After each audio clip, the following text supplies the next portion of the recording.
একটা ব্যাপার নিয়ে তুমি একটু বেশি ভয় পেয়ে গেছিলে, তাই না? কোন কথাটা নিয়ে? যখন পুলিশ তোমাকে জিজ্ঞেস করলো তুমি কম্পিউটার চালাতে পারো কিনা। আমার মনে হয় যে কম্পিউটার থেকে করোনা ভাইরাস বেরোয়। খুঁজে তো গেল, কিন্তু কিছু পেলো? আজকে না হয় পেলো। আমি বেঁচে থাকতে ওরা কখনো কিছু পাবেও না। তুমি আংটি নিয়ে আসোনি? আন্টি, কোন আন্টি? কিরকম কথা বলছো তুমি? তুমি কি এটুকু জানো না যে সন্ন্যাসীরা মা? তো আমি বুঝে গেছি, আমি আমার জীবনকে খুব ভালোবাসি। এসব কি করছো পল্টুদার সাথে? বড়লোক ঘরের ছোট বউ ধারাবাহিকের ১৭৯ নম্বর পর্বে কি ঘটতে চলেছে তা জানতে চাইলে এখনই ভিডিওতে একটি লাইক দিয়ে চ্যানেলটি সাবস্ক্রাইব করে না টেনে শেষ পর্যন্ত দেখতে থাকুন। আজকের পর্বে শুরু থেকেই রহস্য, সন্দেহ আর সম্পর্কের টানাপোড়েন যেন এক অন্য মাত্রা পেয়েছে।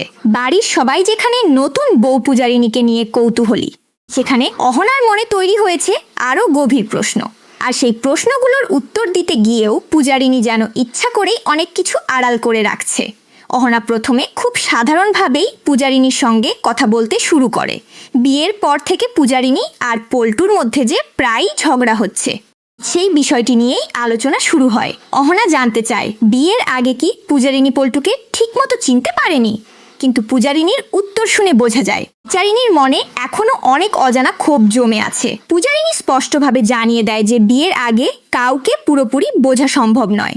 এমনকি পূজারিনী মজার ছলেও বলে ফেলে যে পূজারিনী জানতো না পল্টু এতটা কৃপণ হবে। এরপর অহনা আরও গভীরে যাওয়ার চেষ্টা করে। অহনা জানতে চায় পূজারিনী আর পল্টুর প্রথম দেখা কোথায় হয়েছিল। তখন পূজারিনী জানায় একটি পার্টিতেই প্রথম পরিচয় হয়েছিল। সেখানে পল্টুর পরিবারের সদস্যরা এসেছিল এবং পূজারিনীও নিজের বন্ধুদের সঙ্গে উপস্থিত ছিল। কিন্তু পূজারিনীর উত্তরগুলো যতটা সহজ শোনাচ্ছিল ততটাই যেন কৃত্রিম মনে হচ্ছিল, কারণ প্রতিটি প্রশ্নের দেওয়ার সময় পূজারিনী খুব হিসেব করে কথা বলছিল। সবচেয়ে গুরুত্বপূর্ণ মুহূর্ত আসে যখন অহনা পূজারিনী আত্মীয় স্বজন সম্পর্কে জানতে চায়। অহনা অবাক হয়ে বলে যে বিয়ের অনুষ্ঠান বা রিসেপশনে পূজারিনীর কোনো আত্মীয়কে দেখা যায়নি। তখন পূজারিনী জানিয়ে দেয় যে পূজারিনীর কোনো আত্মীয় নেই, শুধু মাই একমাত্র এনি জানিয়ে যে পূজারিনীর কোনো আত্মীয় নেই, শুধু মাই একটু আপনজন। এই উত্তর শুনে অহনার্ষিত মানুষ সন্দেহ আরও বেড়ে যায়, কিন্তু এরপর পরিস্থিতি আরও তীব্র হয়ে ওঠে। পূজারিনী সরাসরি অহনাকে সতর্ক করে দেয়। পূজারিনী বলে যে অন্যের ব্যক্তিগত জীবন নিয়ে বেশি অনুসন্ধান করার কোনো প্রয়োজন নেই, অন্যের ব্যক্তিগত জীবন নিয়ে বেশি এমন কিছু গোপন কোনো বিষয় প্রয়োজন নেই। এমনকি পূজারিনী ইঙ্গিত দেয় যা সামনে এলে বড় সমস্যার সৃষ্টি হতে পারে। জাথাগুলোর মধ্যে এক ধরনের সমস্যার সৃষ্টি হতে পারে, কিন্তু অহনা মধ্যে এক ধরনের হুমকির মানুষ নয়। অহনা স্পষ্ট জানিয়ে দেয় যে অহনাকে ভয় দেখানো এত সহজ নয়। এই কথোপকথনের সময় অহনার চোখে একটা বিষয় খুব স্পষ্ট হয়ে ওঠে। অহনা বুঝতে পারে পূজারিনী কিছু একটা লুকিয়ে রাখছে। তাই অহনা সরাসরি প্রশ্ন করে বসে, পূজারিনীর আসল উদ্দেশ্য কি? কেন এই পরিবারকে বিয়ের জন্য বেছে নেওয়া হলো, আর কেন বিশেষ করে পল্টুকেই বেছে নেওয়া হলো? কিন্তু পূজারিনী কোনো উত্তর না দিয়ে রহস্য আরও বাড়িয়ে দেয়। পূজারিনী শুধু বলে যায় সময় হলে সবকিছু জানা যাবে। অন্যদিকে বাড়িতে তখন শুরু হয়েছে নতুন এক উত্তেজনা। হঠাৎ করেই পূজারিনীকে কোথাও খুঁজে পাওয়া যাচ্ছে না। সকাল থেকে পুরো বাড়ি তন্ন তন্ন করে খুঁজেও কেউ পূজারিনীর সন্ধান পাচ্ছে না। এতে বাড়ির সদস্যদের মধ্যে উদ্বেগ ছড়িয়ে পড়ে। পল্টু যখন জানতে পারে পূজারিনী নিখোঁজ, তখন পল্টুর মুখেও উদ্বেগ স্পষ্ট দেখা যায়। যদিও বাড়ির কিছু সদস্য বিষয়টিকে নিয়ে ঠাট্টা করতে শুরু করে।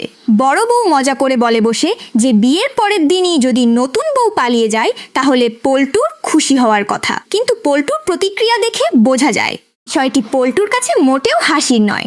এরপর বড় মা প্রশ্ন তোলে পল্টু কি পূজারিনীর সঙ্গে কোনো খারাপ ব্যবহার করেছে। পল্টু সঙ্গে সঙ্গে সেই অভিযোগ অস্বীকার করে। পল্টু জানায় পূজারিনী জেদি হলেও পূজারিনীর সঙ্গে কখনো খারাপ আচরণ করা হয়নি, বরং পল্টুর কথায় পূজারিনীর প্রতি একটা সম্মানবোধই প্রকাশ পায়। কিন্তু এখানেই শেষ নয়। বাড়ির অন্য সদস্যদের মধ্যে পূজারিনীকে নিয়ে নতুন করে আলোচনা শুরু হয়। কেউ কেউ পূজারিনীর শিক্ষাগত যোগ্যতা নিয়ে প্রশ্ন তোলে, কারণ পূজারিনী কখনো বলে কম্পিউটার জানে না, আবার কখনো এমনভাবে কথা বলে যেন প্রযুক্তি সম্পর্কে যথেষ্ট জ্ঞান রাখে। এই অসঙ্গতিগুলো সবাইকে ভাবিয়ে তুলতে শুরু করেছে। সবচেয়ে বিস্ফোরক মন্তব্য আসে যখন একজন দাবি করে যে পূজারিনীর পরিচয় সম্পূর্ণ ভুয়া হতে পারে। এমনকি সন্দেহ করা হয় যে পূজারিনীর একটি 6 মাসের বিশেষ মিশন রয়েছে এবং সেই মিশন সম্পন্ন করার জন্যই পূজারিনী এই বাড়িকে নিরাপদ আশ্রয় হিসেবে বেছে নিয়েছে। কথাবার্তা আরও ভয়ঙ্কর মোড় নেয়। যখন কম্পিউটার সার্ভার হ্যাকিং এবং গোপন তথ্য পাচারের মতো বিষয় উঠে আসে। ফলে আজকের পর্ব শেষ হয়েছে এক গভীর রহস্যের মধ্যে। পূজারিনী আসলে কে? পূজারিনীর অতীত কেন এত অন্ধকারে ঢাকা? পূজারিনীর নিখোঁজ হওয়ার পেছনে কি কারণ আছে?